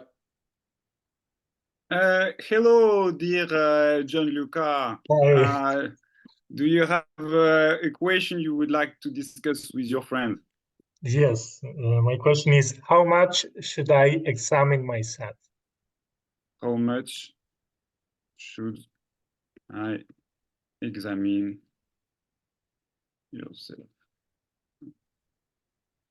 Okay, currently, do you feel you do it too much or not? No. Not. Okay, and are you happy about it? You are okay with this situation or not? No. No. Okay, so if we follow the logic, what you would like to do? To do it more. Okay, so Gianluca would like to do it more. Okay, so then, do you see so then we say that Gianluca wants to examine himself more, but what was in the question? What was different? It was not want, it was what? It was should. Should. Okay, so are you happy with the fact that you want to do it more and that you will do it more? The question is if I'm happy. No, but the fact, because you say I want to do it more, then, I mean, does the should is opposing your want, or the should is okay, you don't care? Or why you care about the should?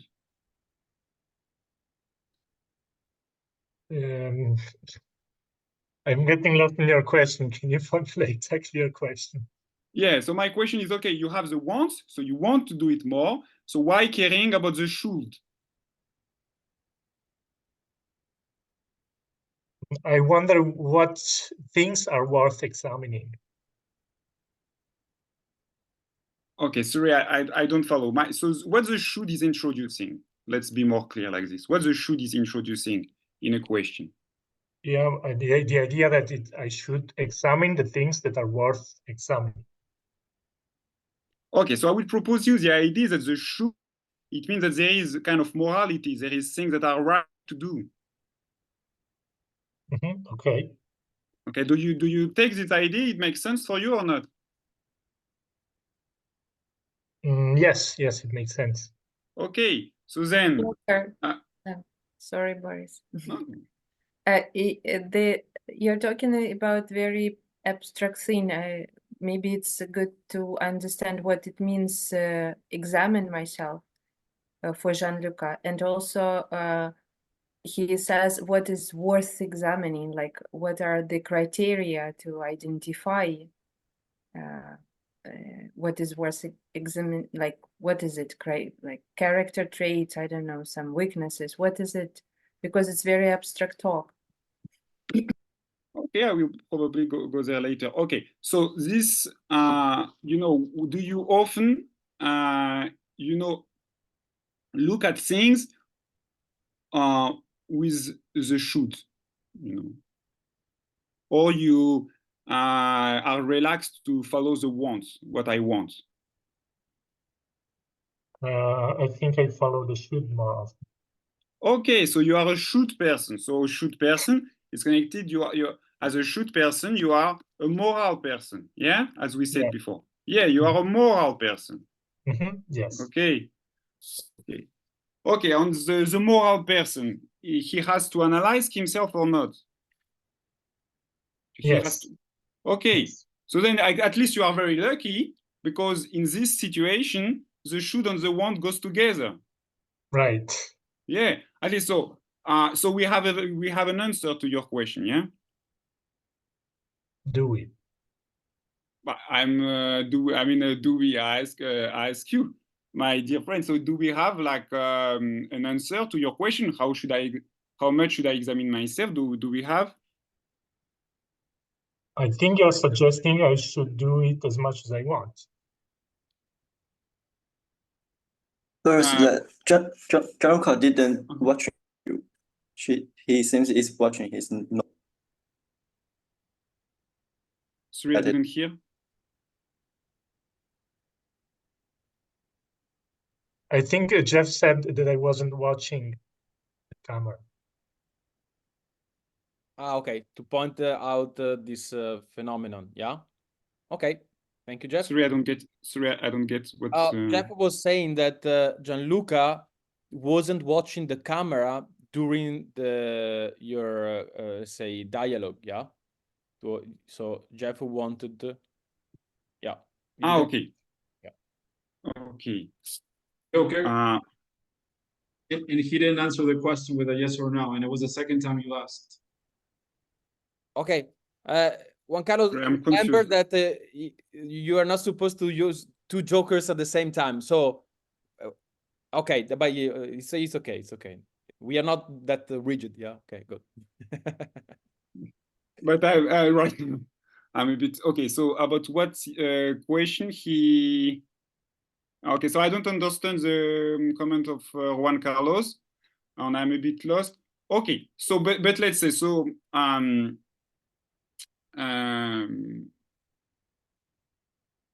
Okay, so yes, you are. Okay, so you are a moral person, and a moral person should examine himself. Okay, and do you think that from certain morality point of view there is some limit of it or not? Of how you should examine yourself? Because you told me, my morality told me it's good to examine yourself, my wanting also, but so my question is there a limit in the should about how you should examine yourself? No, there is no limit. Okay. So this is what you're saying. Then maybe the answer is that you should do how much you want. Yeah. If there is no limit. Yeah. Yes. Okay. So then we answered your question. Yeah. Yes.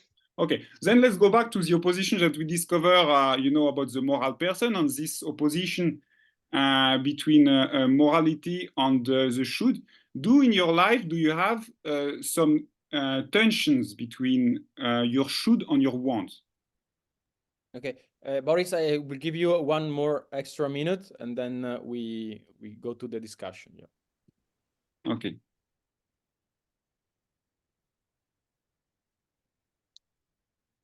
Yes, I do. Okay, and it's something that it's like something important, like big in your life, or it's more something just about some minor issues? It's about minor issues.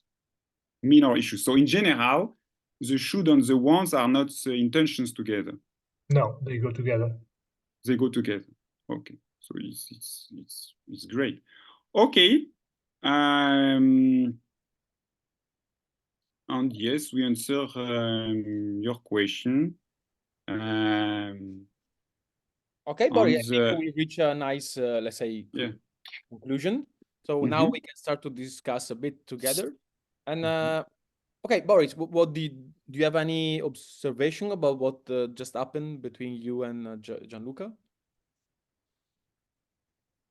Yes, I think I should have done it more slowly, the questioning.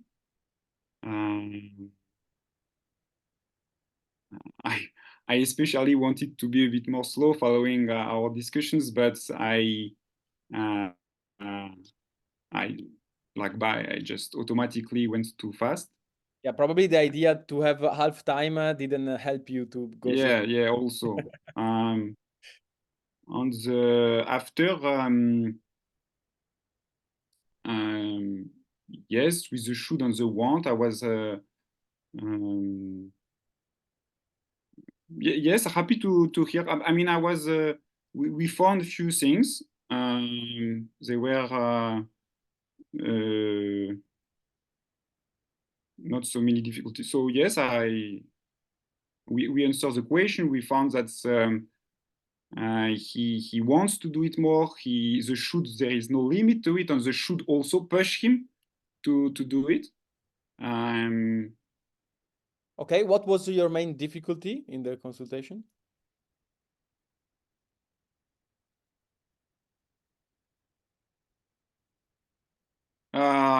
No, I got a bit shaken during when there were the two comments, and after I was a bit lost. Yeah, okay, I saw it. Yes. But and yes, I would say that I would have been better to do it more slow. So I would say I'm the own responsible of my problem. Yeah. By the way, this is a problem I find and I face during you know the speed consultation exercise. Yes, So, I did it. The beginning was terrible for me. Because I was interrupted just in the middle of an interesting discussion. Yeah, but at one point I switched and I said to myself, okay, it's not important the quantity of the questions you ask the person. Sometimes even just one good question is a good job as a philosopher. So don't yeah, when you know already that you don't have so much time, don't I mean don't pay attention how many questions you make, how many answers you get.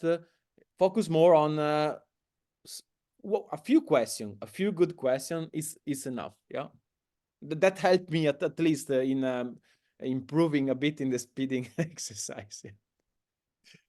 Okay, and Gianluca, you have any comments about the job? No, I think it was good. Okay. Can you share one idea you thought that surprised you or was interesting for you coming up the discussion? Well, when I was writing down my own questions, I already realized that this should was inappropriate. And so I was already imagining all the discussion that we would. But why you use should then? Yeah, I don't know. I didn't he's a moral person before our conversation, so it was an idea that I had in my mind at the moment, and yeah, it just came spontaneously, and so I would think about it. But you are moral even when you don't want to be moral, yeah. Right. Yes. Okay. Okay. Other comments? Yes, Natalia. I have two comments from my side. I noticed that Gianluca was or became quite sad, or probably it was not about sadness, but he became like a little bit quiet. In the beginning, the philosopher and the client were in a joyful mood, let's say.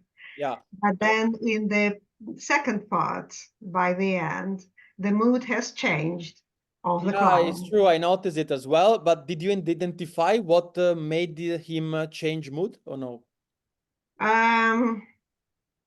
Well, I have my hypothesis, but I now am thinking that Boris, you might notice this if you were a little bit slower. I think you might Yeah, note. but that's another issue. Do you have an hypothesis or no? My hypothesis is quite funny. I suppose Gianluca, or the client, sorry, the client felt sad. Well, I think that it was sadness. I might be wrong, because of his own sort of slip of a tongue. That he used should, but probably he might formulate the question better. Okay, so wait, you are saying that basically Gianluca got sad because he was regretting to use that word that Boris focused on was should. Yeah. This is my hypothesis. Okay, let's check. But- Gianluca, do you agree that you become? Yes, yes, it's true. Okay, good, Natalia, good job. Good job. But why did you become sad? You because you had the impression you lost an opportunity to discuss something more interesting, or for other reasons? Yes, yes. Okay. So you don't think the moral issue is interesting enough for you? You knew already. No, well, of course it is, but you know, sometimes in consultation you get frustrated because you don't get the answer you want. But that's by the way, the game of the consultation. You don't have Yes, you true. don't. I mean, otherwise you go to speak with a coach. In that case, you find the answer you want to find. Here is more. I have this idea that more is the consultation surprising, more it works well. Yeah. So Yes, yes. you shouldn't be sad. You should be happy because you found something you didn't expect. Yeah. Yeah, I know. Now I'm happy. But the process itself is always a bit difficult. Yeah, but usually don't like surprises, right? Me? Yeah. Well, if they are negative, I don't. Okay. Okay. Good answer. Good answer. Yes. Juan Carlos.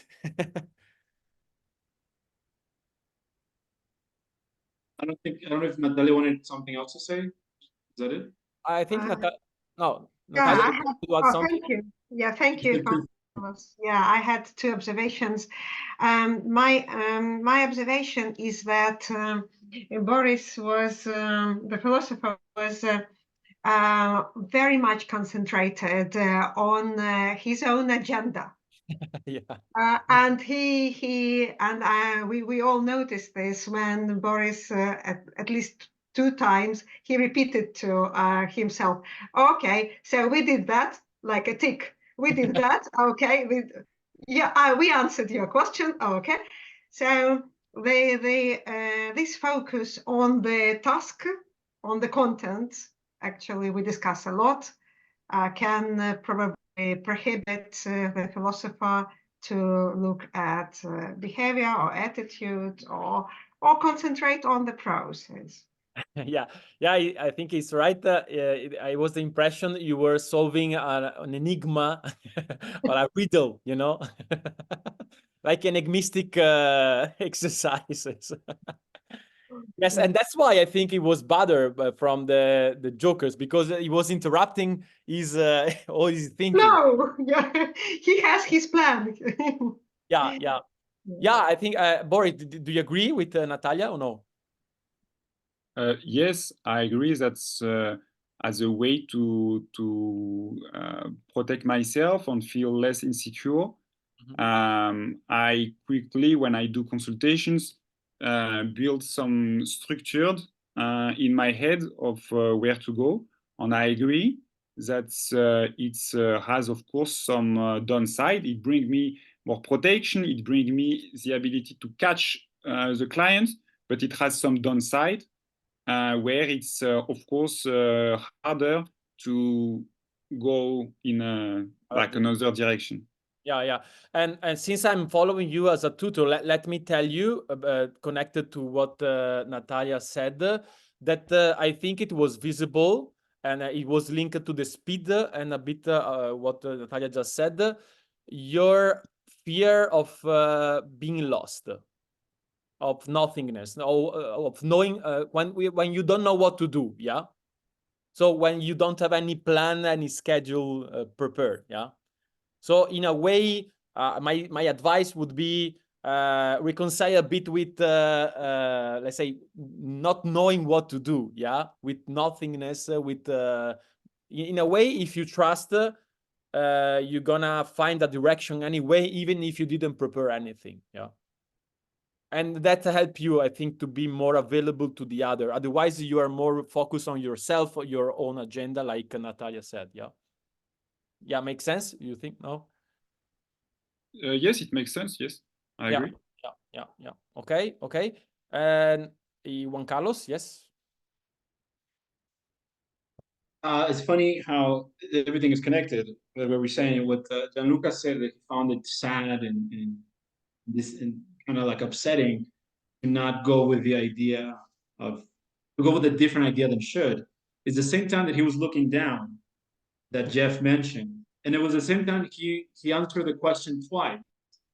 Right, the question was a yes or no question that Boris asked, and Gianluca, the first answer was like, "Is it? Did we answer it? Did we?" Right? which it was funny, you know. And then Boris asked again, and that's when Gianluca went down and was like, "Oh, maybe," you know. But the question was a yes or no, and the question was about the should and the want, right? And then Gianluca gave another answer. It was like, "I wonder what things are worth examining myself." Like take the question, take the same idea into a different option, but Boris, because of his plan, was no, I'm sticking with should and I'm sticking with want, right? Which at the end, I think it was the thing that, you know, kind of find a little bit of resistance in Gianluca. The idea of duty, of morality was there. Yeah. I just want to make that observation. Yes. Yeah, but by the way, a link to this, let me ask Gianluca, are you a regretting person? No, I have no regrets. No? No. Okay, but you regret you asked should this time, yeah? Oh, in that sense. Well, in consultation, sometimes I regret my questions. Just in the consultation. Because I agree with you, Juan Carlos. I had the impression you were a bit stuck in the past of the choice or the mistake you made in picking that word, yeah? Or no? Or it's just an impression?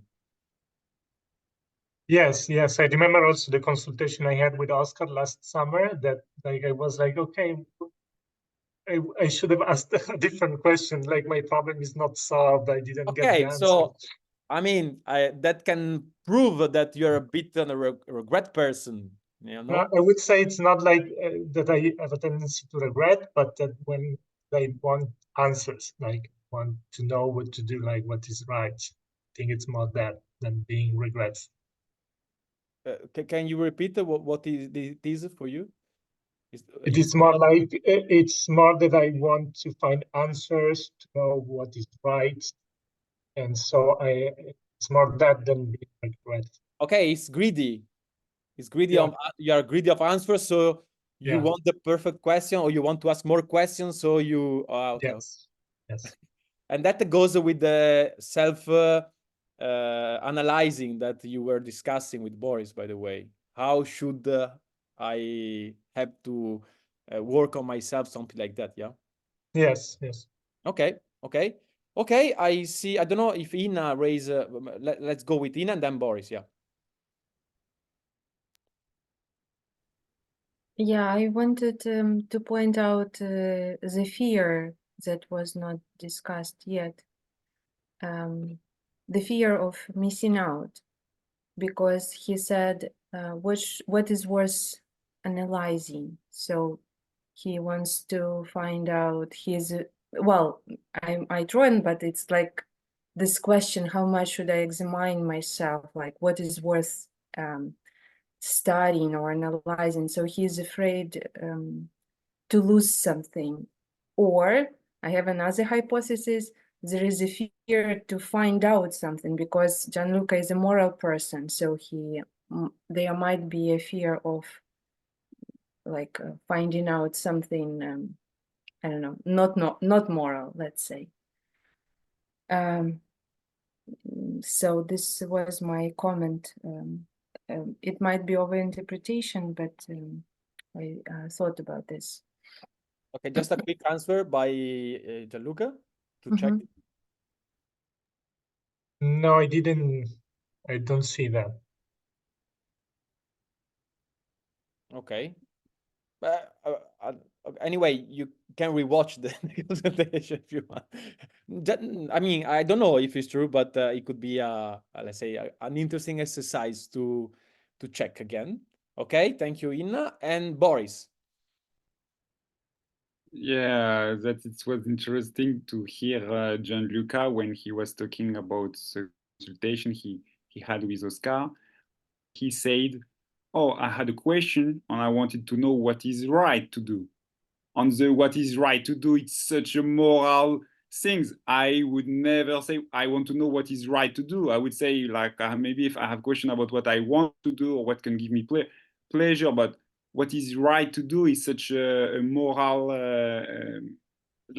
sentence. Yeah. Okay. So in a way, you're saying that he's stuck in the moral paradigm, even if he's not aware. Stuck. I mean, I would say that his sentence went back to this idea of morality. Yeah. Okay. So okay. if Okay. I have a last question for Gianluca. Since we now we know that you're moral, but do you think that practice help you to get over the morality? I mean, through the thinking, to the practice, do you feel that you can, let's say, have a kind of detachment from the morality, or you feel that you are stuck in the moral paradigm anyway? I think I'm going even deeper in my moral paradigm through the practice. Okay. Okay, so maybe you should work more on paradigm shift, you know? Yes. So I suggest you like But you used a should. What's that? yeah, you shouldn't should anything. Yeah, okay. Yeah, by the way, do you know the exercise of the religion and the heretics or no? No, I don't. Okay, I give you all. If you don't know, you find something you believe, a personal belief, and you name it as if it was your religion, and then you try to find some objection that it becomes the, let's say, the I don't know how in English how is heresia, you know, heresia. Heresy. Yeah. And in a way, that is a paradigm shift exercise, because you find your belief and then you try to push yourself to go out from your belief, and then when you find a good objection, you ask yourself, why I don't go with the heresy instead to remain with your religion. I think it's really worthy exercise to in a way find a way to go out, at least momentarily, from your main paradigm. Yeah. Mm-hmm. Yeah. Even with life, not even religion. What? Even outside of religion is a good exercise. Yeah, I mean, I call religion is in the exercise. It's called the religion. I mean, it's just a belief. Yeah, but it has a good effect even in your day life. Yes, yeah, I agree. Yeah. Okay. It was fun. Thank you. Unless there is a last general comment of the workshop, something like that, we have done. Okay. So see you next time in the future, and don't be too moral, everybody. Okay. Bye bye. Bye bye.